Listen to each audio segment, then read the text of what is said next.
बढ़ती उम्र और तरसती निगाहों में हमेशा एक उम्मीद देखी, बेटे के साथ रहने की, पोते पोतियों के संग बुढ़ापा बिताने की।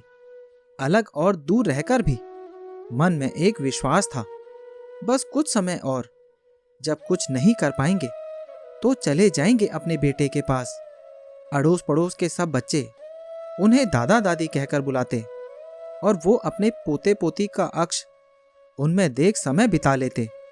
शुरू से जिद्दी थे, जब तक सक्षम हैं किसी की जिंदगी पर बोझ नहीं बनेंगे। मैंने देखा उनके बच्चे अक्सर उनसे मिलने आया करते थे। मेरी बेटी भी उन्हीं के वहीं पली थी। अंकल आंटी एक दूसरे का सहयोग करते थे, लेकिन दोनों के स्वभाव में अंतर था। जहां अंकल तुनक कर बोल देने वाले, वहीं आंटी शांत। शायद जिंदगी इतने संघर्ष में बीती थी कि दर्द को छुपाना जानती थी। बेटी अक्सर जिद करती, हमारे साथ रहो, तो अंकल गर्व से कहते, क्यों, तुम्हारे साथ क्यों? बेटा है मेरा, जब जाना होगा उसी के पास जाएंगे। उम्र बढ़ने के साथ बीमारियों ने घर बना लिया, लेकिन जीवन संगनी ने कभी किसी पर निर्भर नहीं होने दिया। मेरा शुरू से उनके घर आना जाना था। यहां आने के बाद एक वो परिवार था जहां मैं आंख मूंद कर विश्वास कर सकती थी।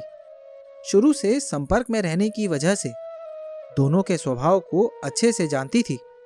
बेटी अक्सर आती रहती, बेटा भी साल 2 साल में आता, या कभी अंकल आंटी उनसे मिलने चले जाते। बेटे बहू का विवाह बहुत शौक से किया। बहू भी अंकल ही पसंद कर लाए। वो अपनी दोनों बहनों में सबसे बड़ी व समझदार थी। लोगों ने बहुत कहा, जहां शादी कर रहे हो उनका कोई भाई नहीं है। कोई कहता, जीवन भर आपकी नहीं हो पाएगी, क्योंकि माँ बाप की चिंता हर समय सताए रहेगी। इस बात का विरोध करके दोनों कहते, अच्छा, ऐसी घटिया सोच हर कोई रखेगा तो जिनके भाई नहीं, उन लड़कियों से कोई शादी ही नहीं करेगा।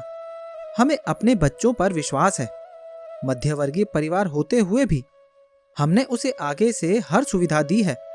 वो भी बहुत समझदार है, जानते हैं कि कभी किसी दिक्कत का सामना नहीं करना पड़ेगा, और बहू के माता पिता को समय समय पर संभालना भी उनका फर्ज है।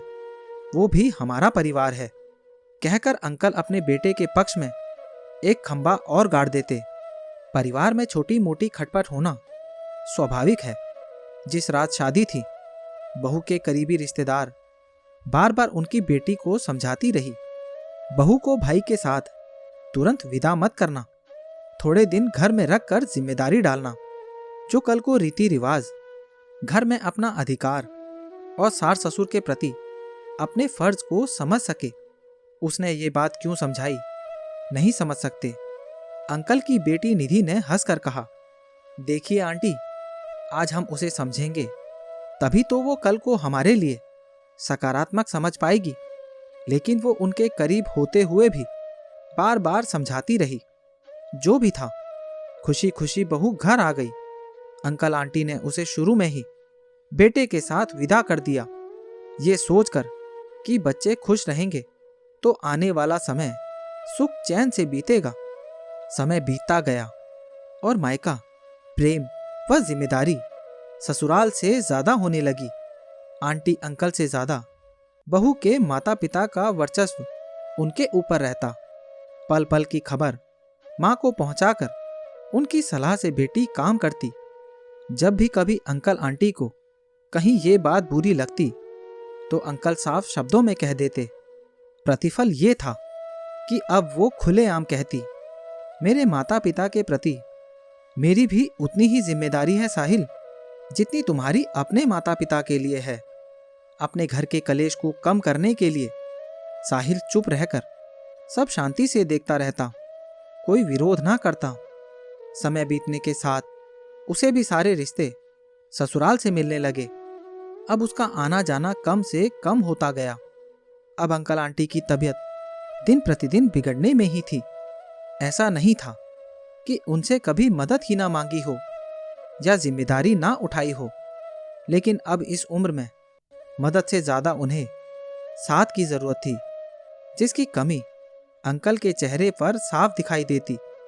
लेकिन वो कहते हैं ना, जब किसी पर समय रहते जिम्मेदारी डाली ही नहीं तो एक वक्त बाद इंसान उसे उठाने का सोचने से भी कतराने लगता है। वही उनके साथ भी हुआ। ऐसा नहीं कि कभी बेटे के पास ही नहीं गए, गए भी, लेकिन वहां वो एक कमरे तक सीमित थे।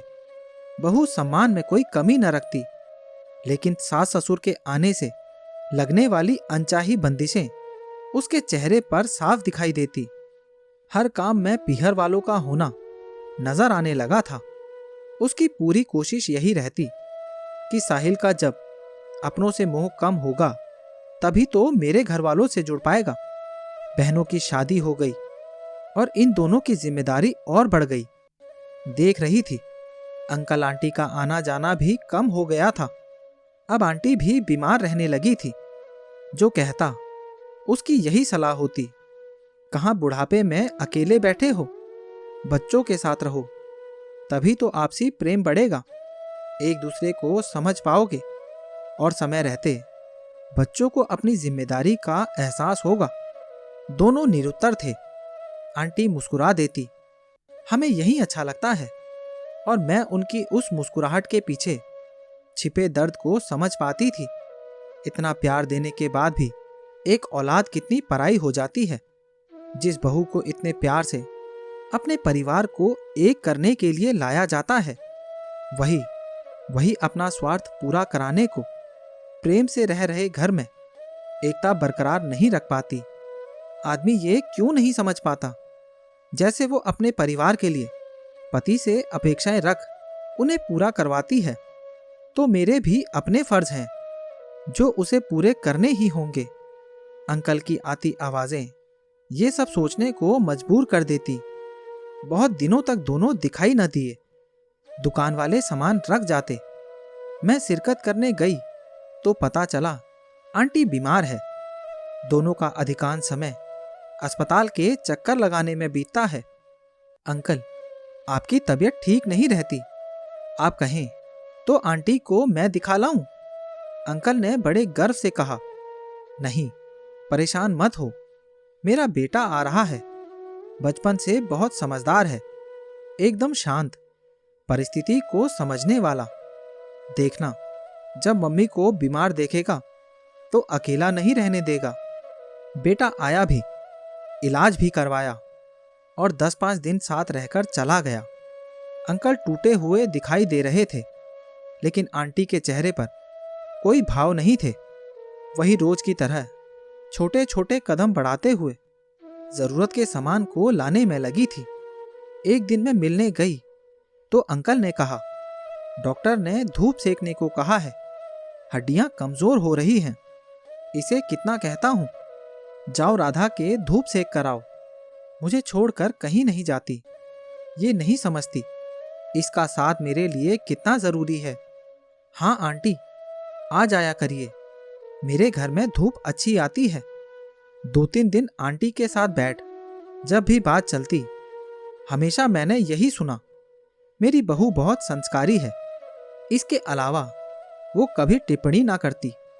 आज उनकी तकलीफ ज्यादा देख मैंने गुस्से में बोल ही दिया, आंटी, मुझे समझ नहीं आता क्यों लोगों को बेटे की चाहत रहती है जब जीवन अकेले ही काटना है। इतनी बीमारी में आपका बेटा आपको साथ नहीं रख पाया। बहू मायके के अलावा किसी और के लिए कुछ नहीं करना चाहती तो वो कैसी संस्कारी बहू है और कैसे उसके घर वाले हैं। माफ कीजिएगा, लेकिन मुझे तो ये तौर तरीके बिल्कुल पसंद नहीं आए। कितने अरमानों से माँ बाप बच्चों की परवरिश करते हैं। बेटा सामने है तो एक उम्मीद बन जाती है कि भविष्य सुरक्षित है।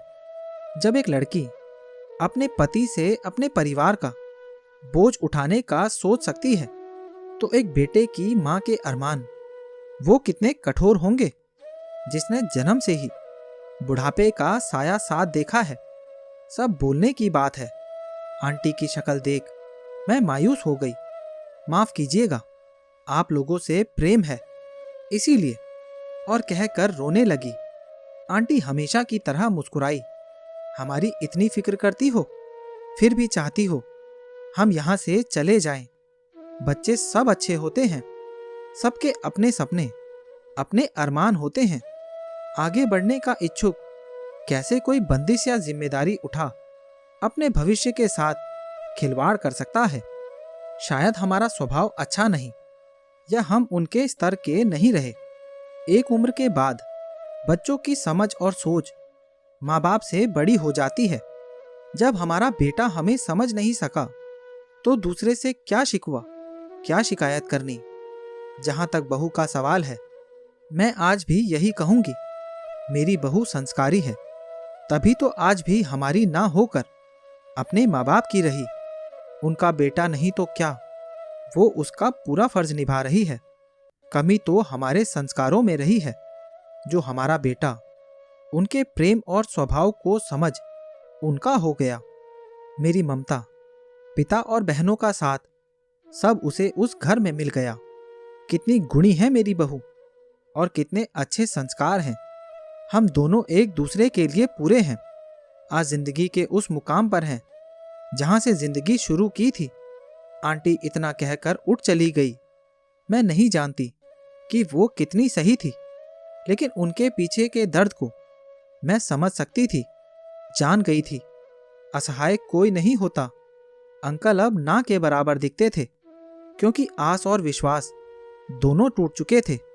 आंटी तो सदा से ही हताश रही, लेकिन मेरा मन हमेशा यही कहता, किसी की औलाद को माता पिता से दूर करके अपना आशियाना सजाने वालों की जिंदगी कभी सुकून में नहीं बीतती। वक्त सबका आता है, और बुढ़ापा भी। हर माँ बाप अपने बच्चे को पालते वक्त यही सोचते हैं, हमारे जैसे संस्कार कोई दूसरे नहीं दे सकता। किसी की आत्मा को तकलीफ देना सबसे घृणित काम है। आत्मा की आवाज सबसे प्रबल होती है। आज मन में किसी की बात घूम रही थी, इतनी भी देर मत करना वापस लौटने में कि चाबियां भी बेअसर हो जाए तालों पर लगाते लगाते। तो दोस्तों, ये कहानी आपको कैसी लगी, और इस कहानी के बारे में आपकी क्या राय है, नीचे कमेंट बॉक्स में ज़रूर बताना। और अगर अभी तक आपने चैनल को सब्सक्राइब नहीं किया है तो सब्सक्राइब कर लेना।